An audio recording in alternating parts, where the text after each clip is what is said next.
अस्सलाम वालेकुम viewers, welcome to remedies with Khanam. Viewers, आज मैं आपसे ये नेचुरल मेकअप या जिसे आप मेकअप नो मेकअप लुक भी कह सकते हैं या टीनेजर्स का मेकअप लुक भी कह सकते हैं शेयर करूँगी। डिफरेंस आप साफ देख सकते हैं स्किन के अंदर। मेकअप का मकसद सिर्फ आपकी स्किन को खूबसूरत और आपकी ब्यूटी को इन्हेंस करना है। ये आपकी स्किन को नेचुरल ग्लो देता है और स्किन को बहुत सॉफ्ट, और इसे करना भी बहुत आसान है और बहुत ही कम प्रोडक्ट्स को यूज़ करते हुए आप ये मेकअप कर सकते हैं। सो जल्दी से वीडियो स्टार्ट करते हैं। सबसे पहले स्किन को अच्छी तरह वॉश करके उस पर मॉइस्चराइज़र अप्लाई करें। मैं यहाँ किशमिश मैजिक मॉइस्चराइज़र यूज़ करूँगी जो कि ऑयल फ्री भी है और नॉन ग्रीसी है, लेकिन स्किन को बहुत अच्छे से मॉइस्चराइज करता है। इस मॉइस्चराइज़र की एक बेस्ट बात यह है कि इसे आप मेकअप से पहले भी यूज़ कर सकते हैं क्योंकि स्किन पर बिल्कुल भी ऑयली फील नहीं होता। और लिप्स को मॉइस्चराइज करने के लिए मैं किशमिश का ही लिप बाम यूज़ करूँगी जो कि सिर्फ 1 मिनट में ही आपके लिप्स को बहुत सॉफ्ट कर देता है। और अगर आपके पोर्स बहुत ज़्यादा ओपन है तो उनको फिल और स्किन को स्मूथ करने के लिए मैं यहाँ स्वीट टच प्राइमर यूज़ कर रही हूँ। इसकी बहुत कम क्वांटिटी भी आपकी स्किन के लिए काफ़ी होती है। इसके बाद मैं मेबेलिन की फिट मी मैट पोरलेस फाउंडेशन यूज़ करूँगी। ओनली 1 ड्रॉप लेकर इसका मैं फाउंडेशन ब्रश के साथ पूरे फेस के ऊपर स्प्रेड कर लूँगी। अब नेचुरल मेकअप के लिए आपके पास काफ़ी ऑप्शंस होती हैं। चाहे तो बीबी क्रीम इस्तेमाल कर लें क्योंकि उसमें मॉइस्चराइज़र और फाउंडेशन दोनों ही ऐड होते हैं तो वो काफ़ी नेचुरल लगती है, या चाहे तो आप डायरेक्ट कंसीलर लगाकर उसी को फुल फेस के ऊपर ब्लेंड भी कर सकते हैं। अब थोड़ी सी फाउंडेशन अप्लाई करने के बाद मैं कंसीलर ही यूज़ करूंगी जो कि है DMGM का फोटो फिनिश कंसीलर। इसमें जो 03 शेड है ये बहुत लाइट है और इसे अपनी अंडर आइज़ को हाईलाइट करने के लिए भी मैं इस्तेमाल करूंगी। अगर आप फाउंडेशन ना भी इस्तेमाल करें तो कोई मसला नहीं है। अगर आप फाउंडेशन अप्लाई नहीं करना चाहते तो इसे आप पहले मॉइस्चराइज़र लगाने के बाद डायरेक्ट भी अप्लाई कर सकते हैं। इसको मैं ब्यूटी ब्लेंडर से ब्लेंड कर लूँगी जो कि मैं यूज़ करूँगी ब्यूटीफाई बाय आमना का वेट ब्यूटी ब्लेंडर मैंने यूज़ किया है। बहुत लाइट डैप करते हुए मैं अच्छी तरह से स्किन में अब्सॉर्ब कर दूंगी।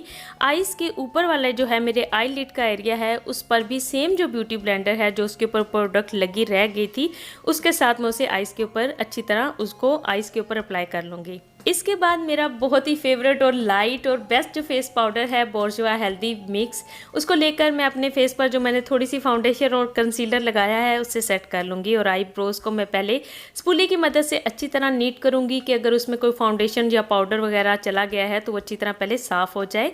और उसके बाद रिमल की जो आईब्रो पेंसिल है उसको बहुत ही मैं जो खाली जगह हैं सिर्फ उनको फिल करूँगी और उसके जो एंड के ऊपर ब्रश भी दिया गया है उसको अच्छी तरह ब्रश करके मैं अपनी आईब्रोज को अच्छी तरह उसे ब्लेंड भी कर दूंगी और उन्हें नेचुरल शेप में उसे कॉम्ब कर दूंगी।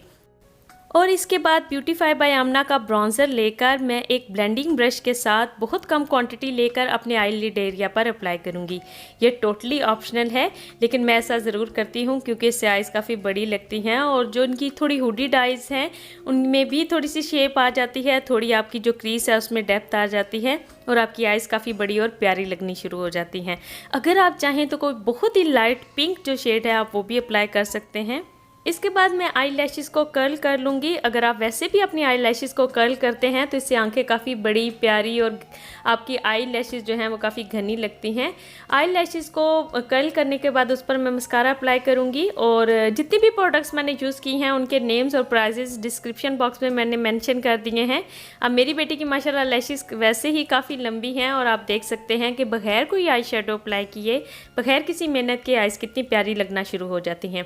आप चाहें तो लाइट सा ब्राउन्जर जो है अपनी दोनों चीक्स पर उन्हें कंटोर शेप में करते हुए हल्का सा अप्लाई कर सकते हैं। ये भी बहुत प्यारी, अगर आपने हल्की सी फाउंडेशन अप्लाई की है तो ज़रूर कर लें, नहीं तो ये कोई हार्ड एंड फास्ट रूल नहीं है। उसी ब्रश को मैं हल्का सा नोज़ की साइड्स पर अप्लाई कर लूँगी। और ब्राउन्जर को अप्लाई करने के बाद मेरा जो one and only Morphe palette है ब्लश ऑन के लिए, उसमें से ये लाइट पिंक शेड लेकर मैं चीक्स के ऊपर अप्लाई करके लाइट सा उसे नोज़ के ऊपर भी अप्लाई करूँगी। ये भी बहुत ही नेचुरल और प्यारी लुक आती है इसके साथ। अब हाइलाइटर वैसे भी डे टाइम में बहुत ही खूबसूरत लगता है, बहुत ही नेचुरल ग्लो देता है आपके फेस को। इसके लिए मैं यूज़ करूँगी कैटरीज का हाइलाइटर। आप कोई सा भी हाइलाइटर यूज़ कर सकते हैं। दोनों चीज़ के जो हाई पॉइंट्स हैं उनको मैं हाईलाइट करूँगी और उसी ब्रश के साथ मैं नोज़ के ऊपर भी हल्का सा जो है हाईलाइट कर लूँगी। लिप्स के ऊपर का जो क्यूपिड बो का एरिया है उस पर भी मैं स्मॉल ब्रश के साथ हल्का सा कर लूँगी। और डियाना ऑफ लंदन की लिप पेंसिल के साथ मैं पहले अपने लिप्स की जो लाइन है उसको ड्रॉ कर लूँगी। इसके बाद मैट लिपस्टिक लेकर जो कि ऑलमोस्ट न्यूड शेड में है उसे मैं लिप्स के ऊपर अच्छी तरह अप्लाई कर लूँगी। आप चाहें तो इसकी जगह लिप ग्लॉस भी अप्लाई कर सकते हैं, लिप टिंट भी यूज़ कर सकते हैं, जो आपको ज़्यादा नेचुरल लगता है वो भी बहुत प्यारे लगते हैं। लेकिन ये मेरे पास इस टाइम यही थी और मैंने यही अप्लाई कर ली है। और ये है हमारी फाइनल लुक। आप डिफरेंस भी देख सकते हैं बिफोर एंड आफ्टर का कि कितना नेचुरल और स्किन सिर्फ खूबसूरत हुई है, ब्यूटी को इन्हेंस किया गया है, कोई ऐसी ड्रामेटिक चेंज नहीं आई। ये डेली डे टाइम स्पेशली जो वर्किंग लेडीज़ हैं उनके लिए बहुत ही बेस्ट है। और प्रोडक्ट्स के नेम्स और प्राइजेस मैंने डिस्क्रिप्शन बॉक्स में मेंशन कर दी हैं। और नेक्स्ट वीडियो प्ले करने से पहले इस वीडियो को लाइक ज़रूर कर दें। और मिलूँगी मैं आपसे अपनी नेक्स्ट वीडियो में। अपना बहुत ख्याल रखिएगा। अल्लाह हाफिज़।